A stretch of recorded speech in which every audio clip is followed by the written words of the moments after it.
You can start by unwinding the yarn from the yarn feeder, and because all the needles are lifted, you can move the cylinder into any position that is comfortable for you to do the bind off.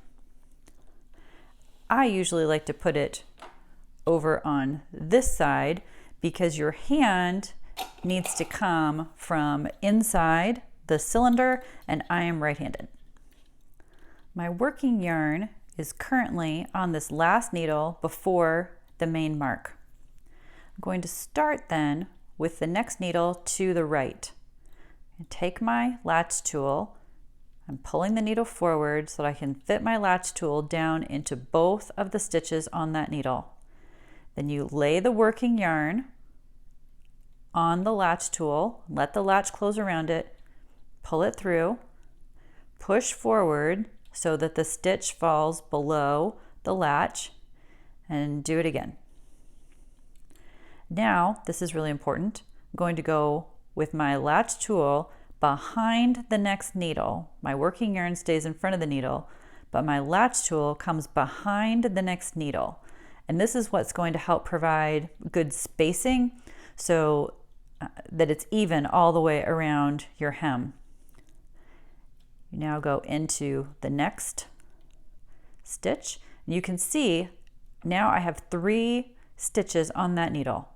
The one that came from the previous stitch, and then the 2 that I just went into. Make sure they're all below the latch. Get yarn, pull through, push forward. Right here is where I kind of cinch up the tension just a little bit. You don't want it to be either too tight or too loose. Lay it through, pull again. And again, you can keep moving the cylinder so that it's at an angle that's convenient for you.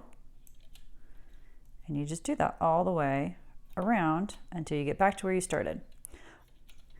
If you have an issue and you drop a stitch, it's no worries because all the stitches are safely captured on the needles. So you can undo this a couple of stitches and it isn't going to hurt anything. And then you can get a hold of your stitch. Again, get it picked back up and continue with your binding off. Here I am back around to the main mark. So I'm going to finish the stitches on the needle just before the main mark, and then I'm going to go again into the one for the main mark. The second time, pull through and then cut the end of the yarn. You just pull the rest of it out. Now you can push down all the needles. No need to worry about what the latches are doing at all. Grab hold of the bottom. Just crank it right off the machine. There is your latch tool bind off on the end of the cuff, on the inside of the cuff. After you remove the scarf from the machine, the next step is to remove the ravel cord. So open up the setup bonnet, and I usually take my loom tool and pull out the first few stitches with the ravel cord. Remember, we cross them over that first stitch so they can kind of get caught on each other. Do one more. That's fine. And now take whichever end is longer. I kind of have my hand braced inside against the stitches. And then you can just pull. Comes right out. Then you can separate the ravel cord. Whoops. I split one stitch right there. There we go. So now your ravel cord, your setup bonnet is separate with your waste yarn from your project. You can take a sewing needle, just thread the tail yarn into the cuff. So this is kind of a pocket that we made by hanging that hem. So you can tuck the tail end right in the pocket. I usually come back out down near the seam. That's it.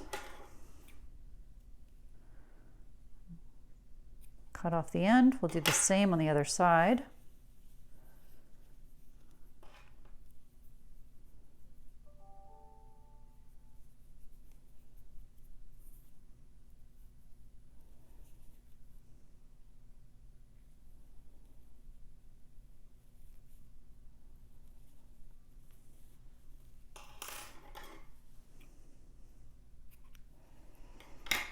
There we go. And now you can see that's where those little jogs were. They're noticeable if you're looking for them, but it is significantly less than had we not pulled up that needle. Then it's a very sharp kind of goes down, over, down one, and over again with the other color.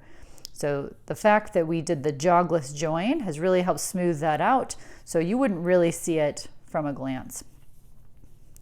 So there you go. That is your finished scarf with a cuff on each end. I hope you had fun. Thanks so much for joining me. Happy cranking. Visit us at deanandbean.com and please like and subscribe. Thanks for watching.